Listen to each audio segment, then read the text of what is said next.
Aujourd'hui, on va voir le chapitre de retard de croissance staturaire. C'est un chapitre très important en pédiatrie parce que l'enfant il est en pleine croissance et donc la croissance il est très importante chez l'enfant. Les objectifs de ce cours, c'est de savoir les signes cliniques d'abord, quels sont les examens qu'il faut demander, les signes précoces de certaines pathologies fréquentes dans notre pathologie, telles l'hypothyroïdie, le déficit en GH, le syndrome de Turner et savoir dépister à temps l'intolérance au gluten ou la maladie cœliaque. Voilà, le retard de croissance, c'est un motif très fréquent dans la consultation quotidienne du pédiatre et du médecin. Les causes elles sont multiples. L'examen clinique et la maturation osseuse permettent d'orienter le diagnostic vers un des grands cadres étiologiques communs, préciser le pronostic staturaire définitif, ne se laisser, ce qui est important, ne pas laisser une éventuelle passer à côté d'une éventuelle étiologie qui est traitable. Qu'est-ce qu'on entend par retard staturaire? Lorsqu'on mesure staturaire défini par un déficit staturaire moins de 2 déviations standards par rapport à la normale, en se référant aux courbes de croissance, que ce soit pour la fille ou le garçon. Et on parle de nanisme lorsque la taille est inférieure à moins de 4 déviations standards. Voilà les courbes, par exemple, chez la fille, le périmètre crânien, la taille et le poids. Ici, c'est l'âge, et ici, c'est la taille, le poids et le périmètre crânien. Voilà un type de courbe de croissance. Ce qui est important de la courbe de croissance, c'est la cinétique. C'est la cinétique de cette croissance. Ici, par exemple, voilà, ça commence ici, et la courbe commence à s'infléchir. Donc, il y a un problème ici. C'est pour cela qu'il est important, devant toute consultation d'un enfant, le poids et la taille, et le noter sur le carnet croissance. Peut-être un jour, on aura besoin d'évaluer, de voir ce qui se passe, qu'il a cet enfant un retard staturaire, et donc le moment où le problème a commencé. À titre indicatif, certaines mesures, à la naissance, le nouveau-né et la fille, ils ont 50 cm, oui, et qui double le poids à 5 mois, le triple à 12 mois, quadruple à 2 ans. Pour la taille, il est double à 4 ans, triplé autour de 12 à 12 ans. Et donc, c'est tout l'intérêt, mais il faut toujours se référer aux courbes de croissance, de poids et de la taille. Quels sont les facteurs intervenants dans la croissance? Il y a des facteurs endocriniens, type d'hormones de croissance, les hormones thyroïdiennes, les glucocorticoïdes et les stéroïdes sexuels. Comme il y a aussi des facteurs environnementaux par affection, psycho-affective et psychosociale. Il y a aussi des facteurs énergétiques, une malnutrition, un problème de l'appareil pour l'absorption digestive.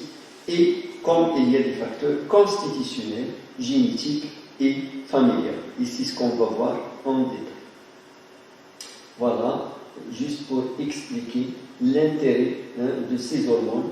Il y a le facteur psycho-affectif qui a une sécrétion neuromédiateur au niveau de l'hypothalamus, soit sécrété ou inhibé, l'action du GHRH, l'action de la somatostatine, et au niveau ceci au niveau de l'hypophyse, soit il y a sécrétion de GH, soit inhibé ou positif, et libération au niveau du foie, EGF1 et EGF2, les hormones, et l'action sur la structure normale des os et du cartilage, et aussi il s'ajoute, parce qu'on évalue la taille, et donc c'est la croissance osseuse, essentiellement. Il y a aussi l'action des hormones thyroïdiennes, l'action des hormones sexuelles, du cortisol, qui agit au niveau osseux et aussi d'autres facteurs qui interviennent, la nutrition, est-ce qu'il y a une anomalie du tube digestif, le rein aussi, par la sécrétion des hormones, et aussi est-ce qu'on a une anomalie au niveau du cœur, poumon et du rein. Et vous voyez ici, tout le monde, tous ces facteurs-là agissent au niveau osseux et qui établissent pour aboutir à une telle croissance. Voilà, pour aboutir au diagnostic ou étiologique du retard statuaire-pondéral, d'abord il faut passer par un interrogatoire, chercher les antécédents familiaux et périnataux. Est-ce qu'il y a une existence d'une petite taille familiale, une pathologie génétique, ou bien évaluer le retard pubertaire. Est-ce qu'il s'agit d'un retard pubertaire simple ou d'un déficit gonadique en GH? Évaluer le niveau socio-économique qui peut justifier une étiologie par carence nutritionnelle, une petite taille à la naissance, est-ce qu'il y a un retard de croissance intra-utérine? Chercher les antécédents d'hypoglycémie et de micropénis qui orientent vers un hypopituitarisme. Ici, si on évalue aussi la taille des parents, comment la taille des parents, pour calculer la taille cible de l'enfant, et ça se calcule par la taille du père, 1 cm, plus la taille de la maman, le tout sur 2, plus 6,5 chez le garçon, et moins de 6,5 chez la fille. Et ensuite, pour calculer la taille cible de l'enfant.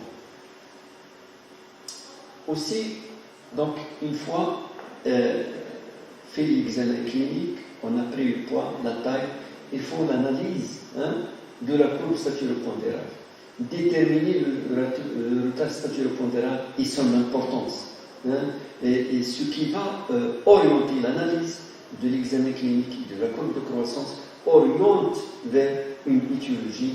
Exemple, cassure ou infléchissement ou même couloir, la chronologie du déficit, le poids et la taille. Le moment où ça infléchit, le moment où le problème commence à travers l'analyse de cette courbe de croissance. Voilà, ici une courbe de croissance. Il y a des courbes de croissance pour les filles et pour les garçons. Ici, le poids. Voilà, le poids normal entre ici, entre les deux. On part de retard statuaire lorsqu'il est inférieur à moins 2 déviations standard. Et aussi pour la taille, normalement, il nous reparle de retard statuaire lorsqu'il est inférieur à moins 2 déviations standard. Et on parle de nanisme lorsqu'il est inférieur à moins de 4 déviations standard. Voilà, il faut chercher, comme on a dit, à travers l'histoire clinique, il faut préciser le développement psychomoteur, le niveau scolaire, les maladies chroniques, est-ce qu'il y a une pathologie intercurrente, la prise de corticoïdes, chercher des signes fonctionnels qui peuvent orienter vers une étiologie, des céphalées, des vomissements, des signes digestifs, des troubles digestifs, diarrhée chronique, une polyduxie qui peut orienter vers une étiologie rénale, l'infléchissement scolaire qui oriente vers une hypothyroïdie comme cause fréquente aussi. Et puis l'examen physique, évaluer le stade pubertaire, la prise, l'état nutritionnel, rechercher s'il y a une goitre, une anomalie morphologique, une maladie cardio-pulmonaire qui peut expliquer ce retard statuaire, une atteinte du champ visuel, des signes du syndrome du Cushing ou du syndrome du Turner et de l'hypothyroïdie qui sont parfois évidents. Voilà comment les signes, les examens complémentaires. Après l'examen, l'interrogatoire, l'examen paraclinique, on ne peut pas demander tous les examens en même temps, mais ils sont orientés selon l'examen clinique. D'abord, les examens cliniques, il faut en première étape l'évaluation de la maturation osseuse. On calcule l'âge osseux. Est-ce que l'âge chronologique correspond à l'âge osseux, hein? Et à travers la radiographie de la main gauche. Et le radiologue va calculer à travers des scores l'âge chronologique. Est-ce qu'il est moins ou plus ou est égal à l'âge chronologique. Voilà ici la radio de la main gauche. L'âge osseux, comment on l'analyse? Proche de l'âge chronologique. Il oriente. Voilà l'intérêt de l'âge osseux. Hein? Il oriente vers un retard de croissance intra-utérine. Lorsque l'âge osseux est proche de l'âge chronologique. Ou bien, il peut s'agir d'une taille constitutionnelle, comme il peut s'agir d'une dysplasie squelettique, comme il peut s'agir d'une anomalie chromosomique. Et lorsque l'âge osseux est retardé, hein, on a vu l'âge osseux qui est proche de l'âge chronologique, il est retardé. Et il peut s'agir d'une hypothyroïdie ou bien d'un déficit en hormones en GH, growth hormone. Et recherche d'une malnutrition ou d'une malabsorption, telle intolérance au gluten, et donc un tableau clinique, diarrhée chronique, ou bien c'est un défaut d'apport nutritionnel à travers certains examens, la numération de fer sérique, la ferritine, pour chercher une carence massière, ou bien l'usage des anticorps antigliadine ou biopsie, carrément biopsie jugulare, si on évoque la maladie cœliaque. Recherche d'une maladie rénale qui peut expliquer le retard statural, et donc on fait le bilan rénal. Recherche un syndrome du Turner, toujours évoqué chez une fille de petite taille, et pour la confirmer, on demande le carotide. Faire le bilan thyroïdien, T3, dosage de T3, T4 et TSH, et recherche d'un déficit en hormones de croissance. Ce bilan-là, selon l'orientation clinique, et demandé selon l'orientation clinique. Chercher est-ce qu'il y a comme étiologie une dose endocrinienne, une insuffisance thyroïdienne, un déficit en hormones de croissance, un hypercorticisme, un retard pubertaire. Chercher est-ce qu'il y a des maladies génétiques et malformatives, le Turner, syndrome du Turner, une trisomie 21, qui peut expliquer ce retard statural, des affections osseuses et cartilagineuses, des syndromes malformatifs.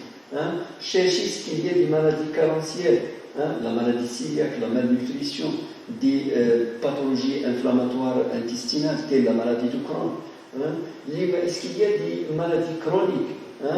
Est-ce que l'existence de petites tailles constitutionnelles ou essentielles, et les autres facteurs.